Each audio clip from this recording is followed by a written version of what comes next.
Hi, my name's Steve Higginbotham, and welcome to the Spiritual Sword Podcast. Joining me today is Keith Olbricht. Keith, it's good to have you with us. Thank you, Steve. Good to be here today. Yes, I don't know that we've ever met, but your background is similar to where my wife grew up, and so it feels like we've known each other longer than we have. Right here in the Ozarks. Yes. Yep. Well, it's great to have you, and thank the rest of you for joining us for this discussion on the value of the soul. And let's get started by looking at a passage that I believe has a great deal of relevance. And it comes from Matthew chapter 16 and verse 26. Can you speak to that, Keith? Well, in this passage, Jesus states something that it ought to be so obvious regarding comparing the value that we place on this life versus the eternal value of our soul. And we get so wrapped up in life, in making plans for tomorrow, and it's very easy to forget that this life, at the end of it all, doesn't matter if our soul is not prepared for eternity. Right. Jesus said in that passage that what will it profit a man if he gains the whole world and loses his own soul? So as much as we might value some things in this world, all of those things pale in comparison to the value of a soul. I think it's interesting too that with reference to that, there's so many people today that show very little value toward the soul. And it's reflected in a number of ways. But in one of those ways, prior to the birth and a child in the womb, our culture does not value that soul.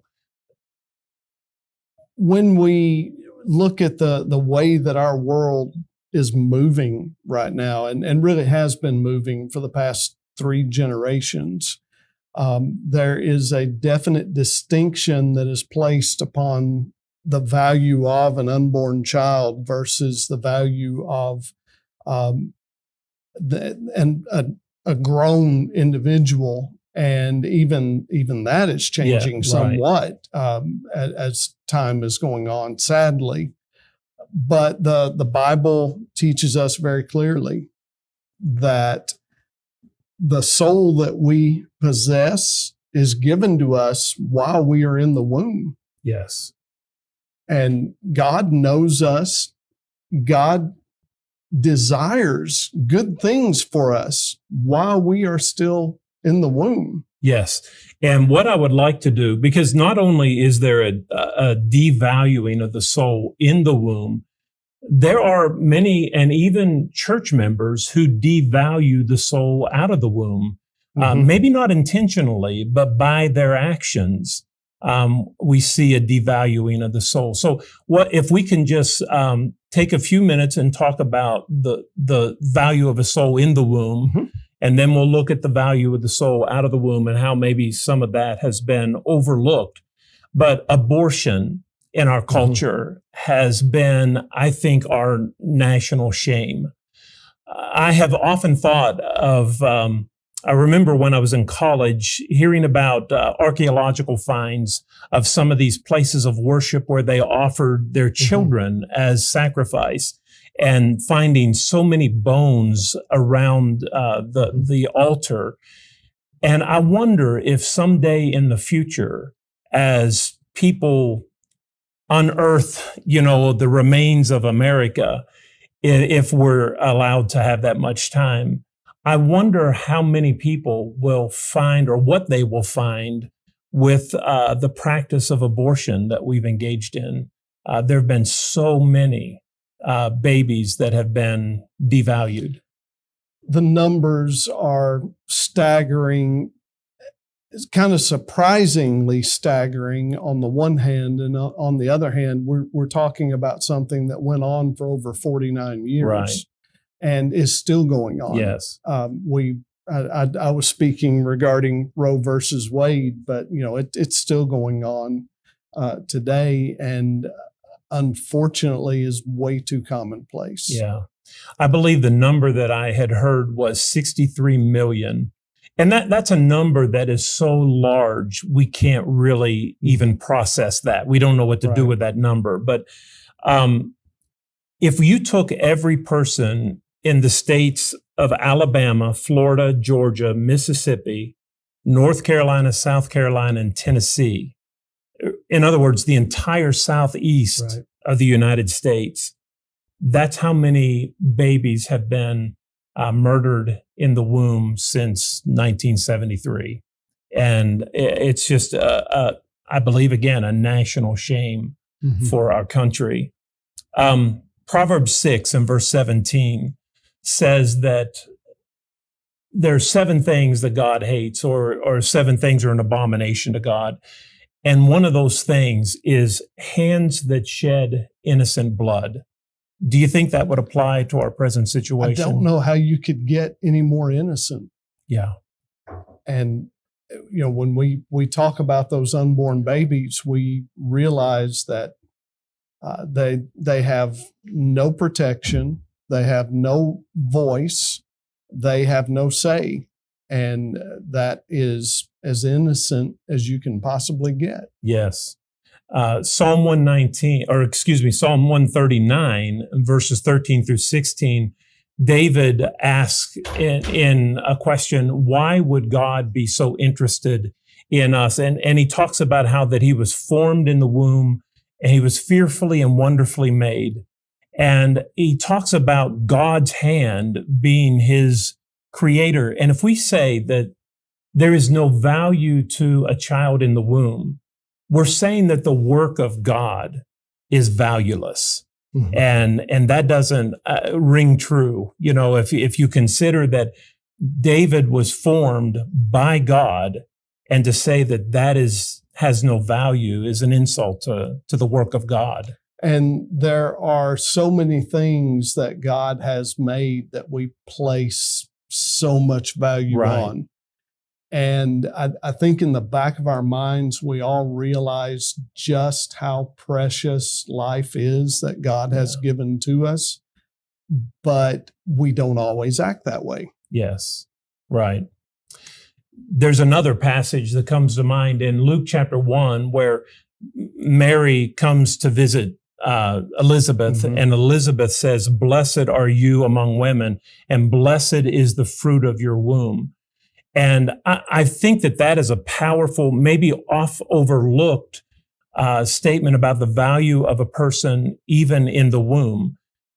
The word for blessed, there's a Greek word that means happy, the Beatitudes. Happy are those who do these things. But the word that is used in this passage is a Greek word called eulogio, which is the word from which we get a eulogy.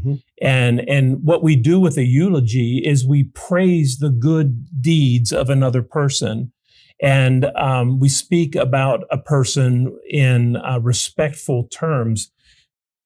To say that the fruit of Mary's womb was to be something that was praised and spoken well of, again, shows value. And the beautiful thing about what Elizabeth said there was showing potential. Yes. At that point, none of what she was praising had been realized, but the potential was there, and that is what she was praising. Yes. We live working toward potential in so many different things in life. The farmer, you drove through some farm fields to get here, did you not? Yes. The farmer, when he puts that seed in the ground, is looking at the potential of that seed. The craftsman sees the potential in a tree before it is ever felled and cut into lumber to form and to fashion what he is going to create. And with this sin of abortion and the shedding of that innocent blood, the potential that God sees is being completely ignored. Yes. Yeah, I agree. And for a long time, people have argued that it's not really a life. It's just a clump of cells, and they're very careful about the verbiage they use. They don't call it a baby; they call it a fetus or something like that. And I find it interesting. A number of years ago, I was writing an article on abortion, and I came across a very well-known feminist that was highly in favor of abortion, but she said something that I thought was very insightful and telling. She told those who thought like she thought, she told them, let's quit trying to pretend that what's in us is not a baby. She said, of course it's a baby, and it doesn't become a non-baby just because we don't want it. And she was very frank about that. And she said, our arguments on that along that line have been shallow and very easily shot down. And so she then concluded this: we just need to come to the conclusion that some lives aren't as valuable as other lives. And so she said, forget about arguing against the humanity of that child. Let's just own it and say that child doesn't have worth. And it was very shocking to me, but it's where people are today. It is, and it is very presumptuous that who is making the judgment of what the value is, and the reasons that the judgment is made. And when we look at that judgment, so often it isn't even the potential value of that child isn't regarded.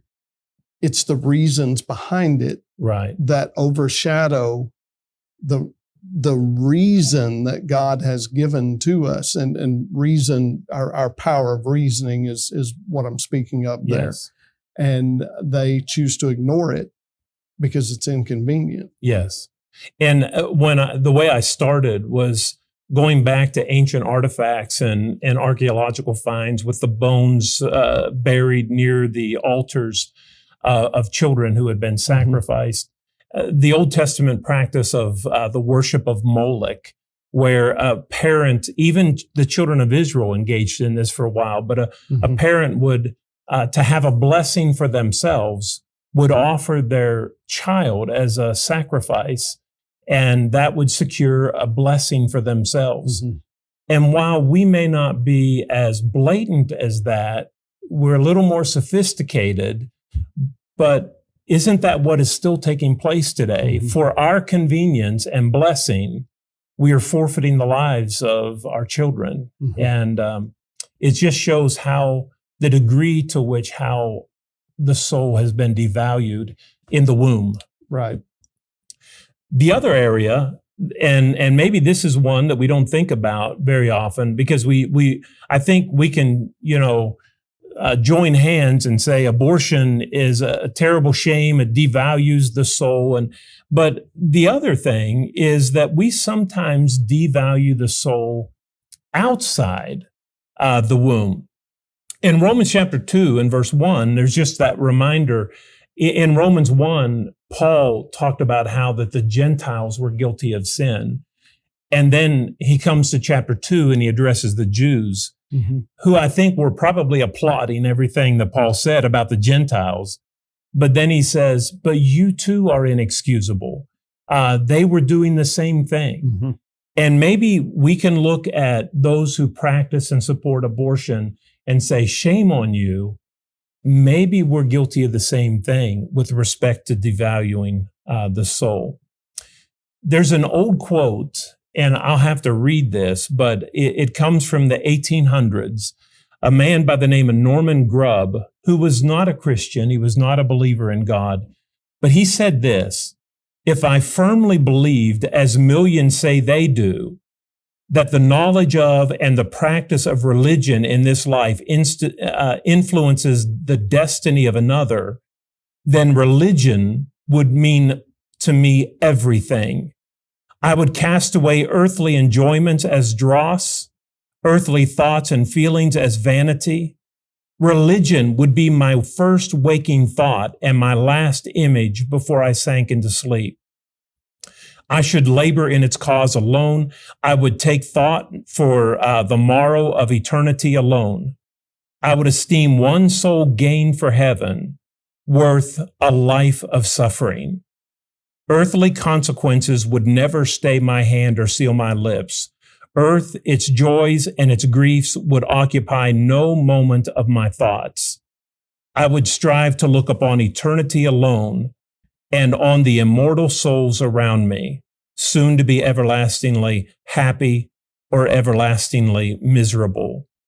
I would go forth to the world and happy or everlastingly, or I would go forth to the world and preach it in season and out of season. And my text would be, what shall it profit a man if he should gain the whole world and lose his own soul? So those are the thoughts of an unbeliever about, if you're right in your faith, then it should show in the way you live. And does it? And those are some amazing words for a number of reasons, especially coming from an unbeliever. But number one, he obviously knew his Bible. He did. He did not mention God anywhere in that quotation that you read, but he shows that God would be the one to whom he would appeal. Yes. And he knew an awful lot to have made a statement like that. Right. And I wonder how difficult, let me put it this, why is it so difficult for us as believers to be able to make a similar statement? Yeah. Well, and that's a great question. And I think it all boils down to the cost of discipleship. Many people want an easy path, an easy walk in the footsteps of Jesus. And sometimes it calls us to uncomfortable positions, and we have to say uncomfortable things. And I think that that's probably why we don't speak about eternity as much as we should. In more common times, are you familiar with Penn and Teller, the Magician Act? Penn, I think his name's Penn Jillette. He's very much an atheist, very much opposed to Christianity. But he said one of his shows, a man came up to him after the show and offered him a Bible. And he said, I'm not a believer. You can keep your Bible. And the man said, listen, I just want you to read it. I just want you to give consideration to it. And, I'm not pushing anything on you. I just want you to take a look. And then Penn did an interview about that, a little FaceTime or YouTube video. And he said, this man wasn't a raving lunatic. He wasn't in my face. He wasn't offensive. And he said, and I got to thinking about it. If what he believes is true, I can only appreciate him for what he attempted to do with me. He said, I don't believe in God, but if he's true, then I would expect him, if he was a man of integrity, to come and say something to me. And I think that that's pretty convicting for a lot of Christians who are not doing their job speaking up for Jesus. I can't remember the exact word that you used there, but I think so often we have in our minds the images of the extremes. Yeah. And the people who are ranting and raving, and that is a turnoff. It is to those who believe, to many who believe in Christ, and we kind of push back on that because we don't want to appear to be that kind of radical. We need to be radical. Maybe that's not the way we need to do it, but we push back and we do nothing. Yes. Yeah. I've often said that if the way we are living our Christian lives is comfortable, we're doing it wrong. It should push us out of our comfort zones and call us to do hard things. I wonder some of the questions.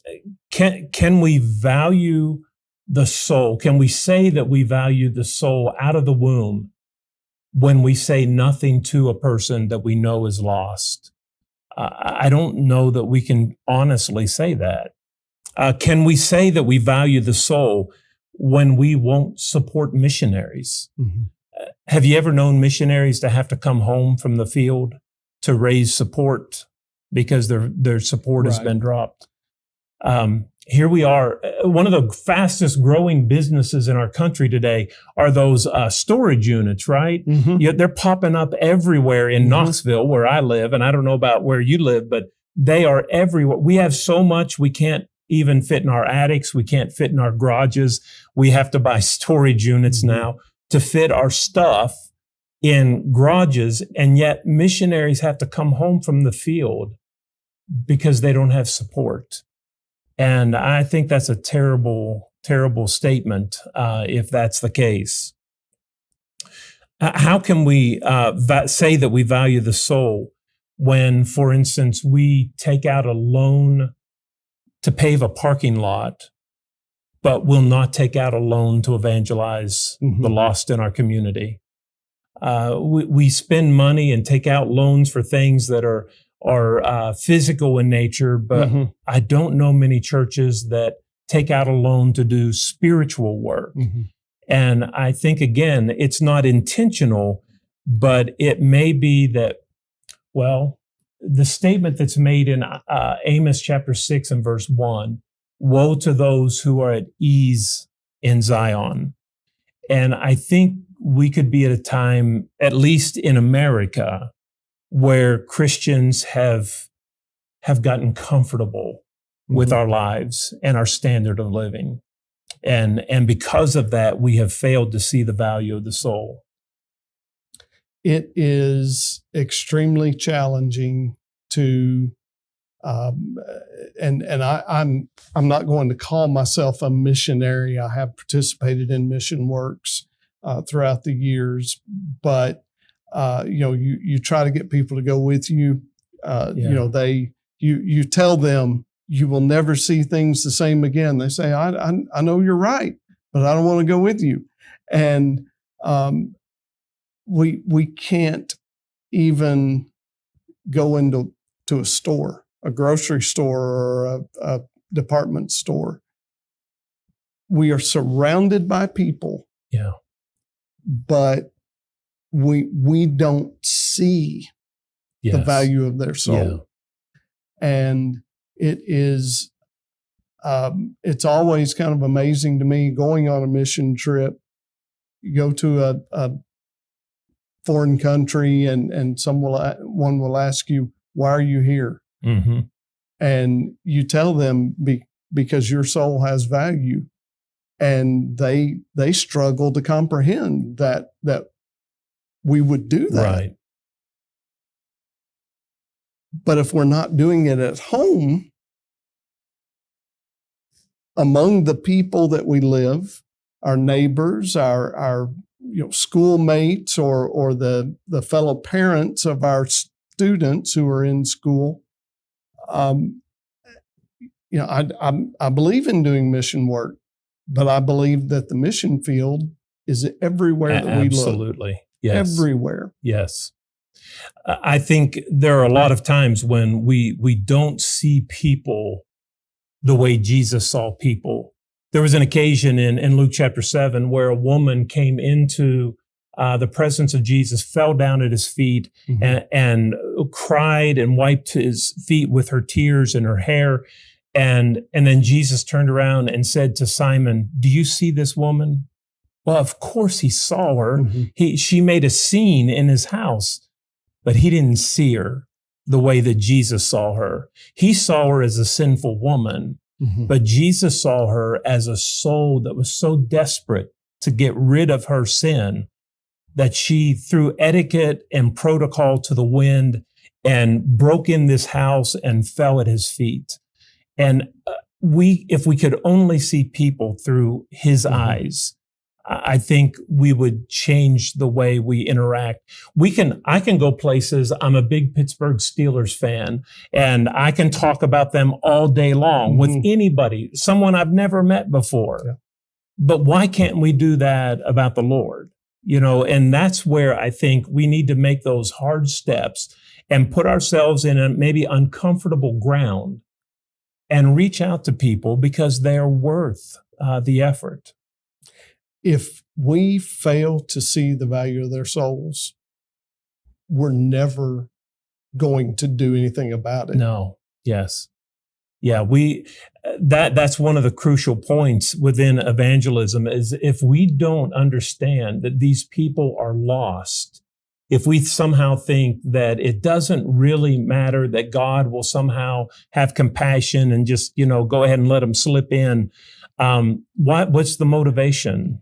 God did have compassion. Absolutely. And he sent us. Yes. And his son. Yes. And if we're the ones who would mess it up. Right. If we don't appreciate right that their soul is just as valuable as mine. Yeah. I have often wondered, we sing certain songs that are rather convicting sometimes, and we don't sing those songs very often. No, we don't. In church. And I think of the song, "Must I Go and Empty-Handed? Must I Meet My Savior's Soul? Not one soul with which to greet him. Must I empty-handed go?" That is so convicting. Like when we are eventually called to the throne of God, will we have to stand before him and say, "I didn't value anyone's soul enough to speak to them about you"? I hope not. Yeah. I think of another song, "You Never Mentioned Him to Me."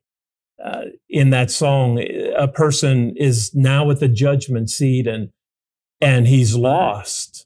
And then he looks to somebody who knew Jesus and says, "You knew I was astray, yet you never mentioned him to me." I don't want anybody to be able to say that of me. Right. And so that shows or demonstrates whether we do or do not value the soul. It's not an intentional devaluing. It's brought about by thoughtlessness. And the word careless comes to my mind, and I want to be careful how I use that word, but we tend to let that have a lesser priority in our lives, in our way of thinking. And we're busy. Yeah. We are busy people all the time. And I'm one of those persons, if I'm going to a store, I have a battle plan. I'm going into that store, I'm getting what I need, I'm getting out. I'm not oftentimes looking at who might be around. Yeah. And we get in that habit. Yes. Yeah. And we can even get in that habit in our worship gatherings as well. Right. And we're not just talking about other people. We're not talking about, well, preachers do this. Now the rest of you need to step up. We struggle with that as well, finding and picking our moments. And I can remember a time when I had to ask God to forgive me because I had a friend who called me. It was a high school friend out of the blue. I hadn't talked to him in 30 years at the time. And he said, "I'm dying."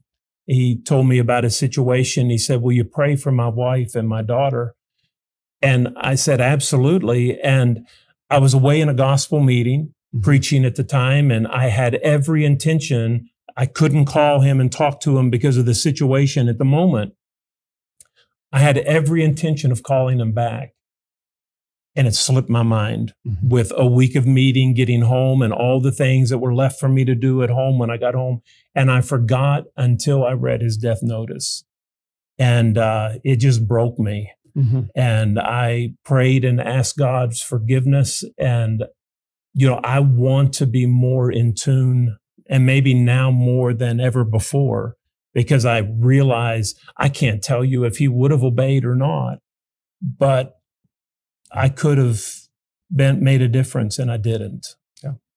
So I think there are ways that we can clearly, most of us probably see that we are not valuing the soul, or others are not valuing the soul in the womb. But maybe there are ways that we're not valuing the soul out of the womb. But my prayer is that our actions will be consistent with what we preach. I want to thank you for joining us today, Keith. We appreciate you being on the Spiritual Sword podcast. It has been a pleasure. And I appreciate all of the rest of you who have joined in to the Spiritual Sword podcast. And my prayer for you and for us is that we all be conformed more and more to the image of Jesus.